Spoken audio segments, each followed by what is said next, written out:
Hello everyone, my name is Master Sergeant Craig Wayman from the 6th LRS Fuels Management Flight. Today we'll be putting out a training video as we continue to prepare for August ORE. This video will focus on the PAR sweep. Keep in mind what's in this video is only to help you prepare for August ORE. Now each exercise is going to have its own set of special instructions or spins. Anything can change, simulations can differ from base to base, and so this video is just going to focus on a PAR sweep, and we're going to try to keep it as simple as possible. Some other things you might notice in this video is the gear. While the airmen demonstrate the PAR sweep in this video, you might see some changes to the ensemble the airmen are wearing while they demonstrate the PAR sweep. Due to supply limitations, the airmen are not wearing the flak vest, plates, web belt. There may be some other items you see as well that don't accompany the ensemble. This video is for training only. To highlight, this video is going to focus on creating a cordon for a UXO, reading LDP or M8 stands, conducting a PAR sweep, calling information to the UCC to be funneled to the crisis action team. Now, why do we do a PAR sweep? As you can see from the map, when you conduct a PAR sweep and you funnel all the information up to the UCC, then the EOC and the crisis action team, you can help identify which zones were actually hit by an attack.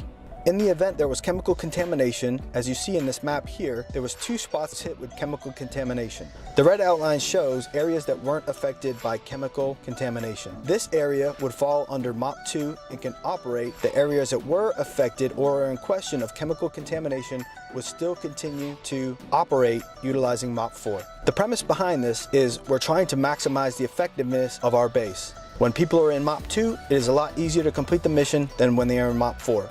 But the main focus here is continue to operate so we can take the fight to the enemy.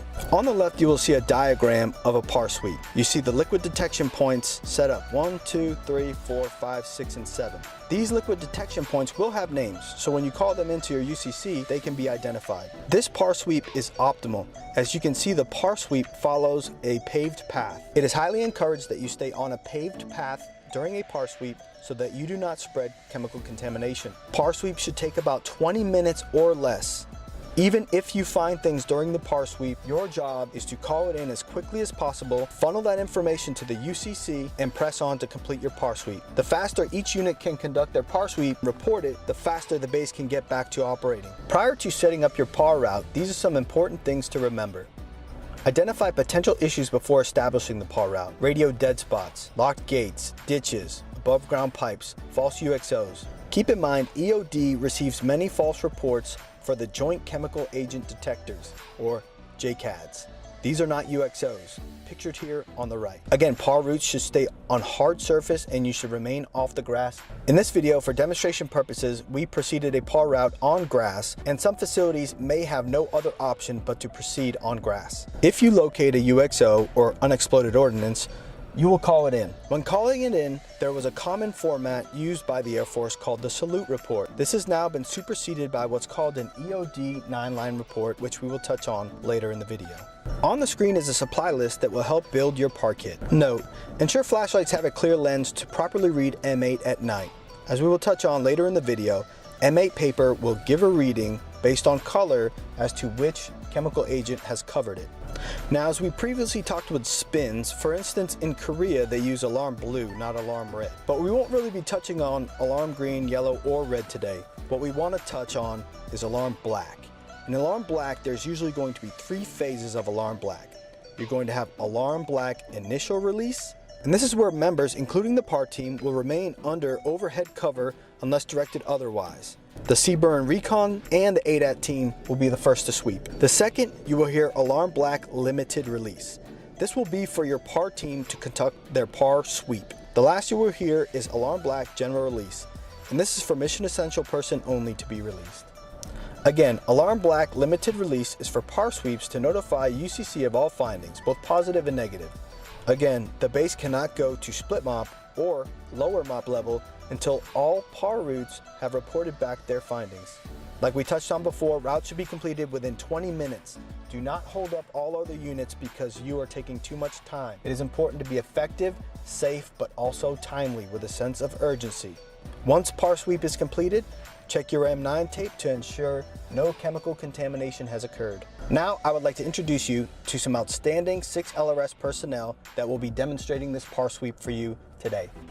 Hi, I'm Airman Creasy from 6 LRS V Flight. And I'm Senior Airman Robinson from the 6th Logistics Readiness Squadron's D Flight, and today we'll be demonstrating the Post Attack Reconnaissance Sweep, or PAR sweep. Enjoy. As Airman Creasy and Airman Robinson exit the building, you'll notice that the building is not blacked out. Again, this is for demonstration purposes only.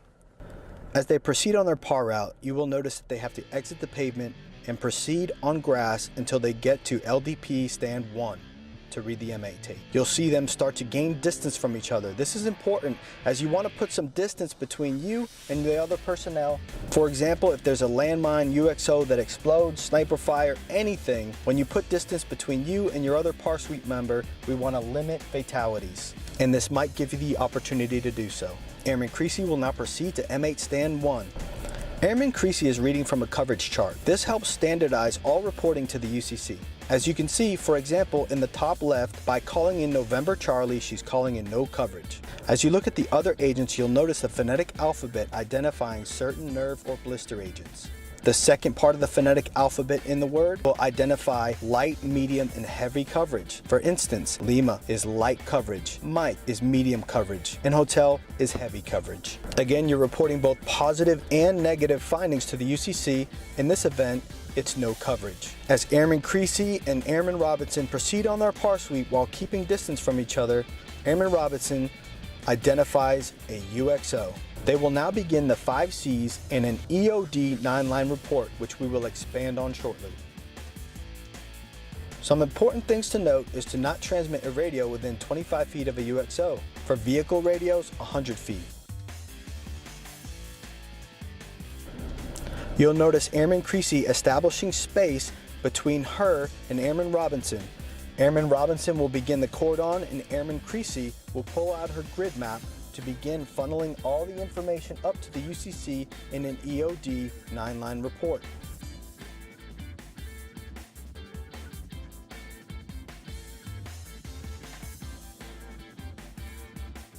Airman Creasy will begin her radio transmission. PAR Team 1 to UCC. UCC will answer back with Go PAR Team 1. Airman Creasy will begin with exercise, exercise, exercise. She'll go on to talk about the UXO and start her EOD 9-line report.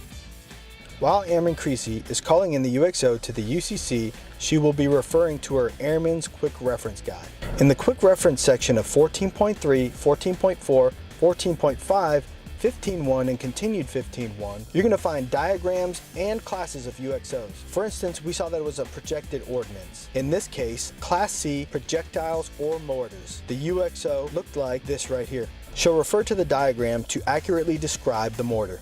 Airman Creasy will read directly from page 4.2 of the Airman's Quick Reference Guide. On that page is the EOD 9-line report. She'll give line 1, the date and time, when the item was discovered. Line 2, report activity and location, the orientation of the item to building, or in this case, grid coordinates. The contact method, what's your radio frequency, call sign, POC, and a phone number. How can we get a hold of you if we need to get a hold of you to get more information on the UXO? Line 4, type and quantity of UXO. In this case, just one, but we will describe it using the UXO quick reference chart on page 14.3 through 14.5. Line 5, is there any chemical contamination, positive or negative? In this case, negative. Line 6, target and resources threatened. As you can see, we were near refueling assets, and we will also give the facility so that UCC can funnel that up and they can accurately make the evacuation call. Line 7, impact to mission. Being next to refuelers, this is obviously going to have an impact on the mission, and the crisis action team will make the call on how the evacuation will proceed. Line 8, protective measures. This is the 5 C's we were talking about. When Airman Creasy and Airman Robinson began the 5 C's, they began with check, confirm, clear, and cordon. The very last part of that, when they complete their PAR sweep, is control. Line 9, recommended priority, immediate, indirect, minor, or no threat. Some important evacuation distances to go over is 300 feet for munitions smaller than 5 inches in diameter, 500 feet for munitions 5 to 10 inches in diameter, 1,000 feet for munitions 10 to 20 inches in diameter, and 1,500 feet for munitions greater than 20 inches. Again, the UCC will relay evacuation instructions based on the location, assets, personnel, current alarm condition, etc. As you see here, Airman Creasy is reading a grid map. She will give the grid coordinates to the UCC. However, to make it easier, if it is important to give landmarks and compass directions, for instance, north side of building 562, then use that to help with reporting as well. The most important part of this process is providing an accurate location to the UCC to funnel up to get emergency services or EOD out to the location to defuse the UXO. Now I got this map online. This is a map of McGuire Air Force Base. And the reason why I got this map is because it's the best digital format I can get to explain on how to read a grid map. The easy way to remember how to read a grid map is to go in the door and up the stairs. You're going to visually create 10 hash marks in each number or letter associated with the location of the UXO. For instance, if I'm going in the door, I come over to number 4. As I locate the X on the map, you'll see that it is at spot 4.5. I'm going to go up the stairs to the X and then follow over to where I can see C.4. And I'll call the grid coordinates in as 4.5, Charlie.4. Some bases may have multiple grid maps of different zoomed in locations on the base so that it can more accurately report the location of the UXO. Airman Robinson begins setting up his cordon. Again, we want to cordon this as fast as possible and move on to complete our par sweep, and then we'll finish the 5 Cs with controlling the flow of personnel. Another thing that will also happen is the UCC will give direction as to how to evacuate the personnel and equipment around that UXO based on the information that funnels down to them from the EOC. Again, do not wait on EOD. Proceed, finish your par sweep, then control the area. As Airman Creasy is finishing her EOD 9-line report, Airman Robinson is finishing his cordon, and they're going to proceed on to LDP Stand 2. Once arriving at LDP Stand 2, Airman Creasy will call in her results. She'll continue to call in her results to each LDP stand she arrives to. LDP Stand 1, 2, 3, 4, 5, and 6.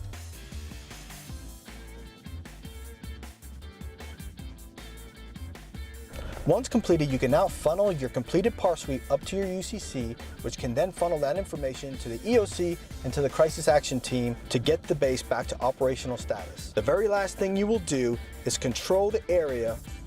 That concludes our video for today. I'm Master Sergeant Craig Wayman from the 6 LRS Fuels Management Flight. I'd like to thank Airman Creasy from the 6 LRS V Flight. I'd like to thank Airman Robinson from 6 LRS D Flight. And I'd like to thank Sergeant LaFontaine from 6 LRS X Flight. I hope you enjoyed this video. Have a great day.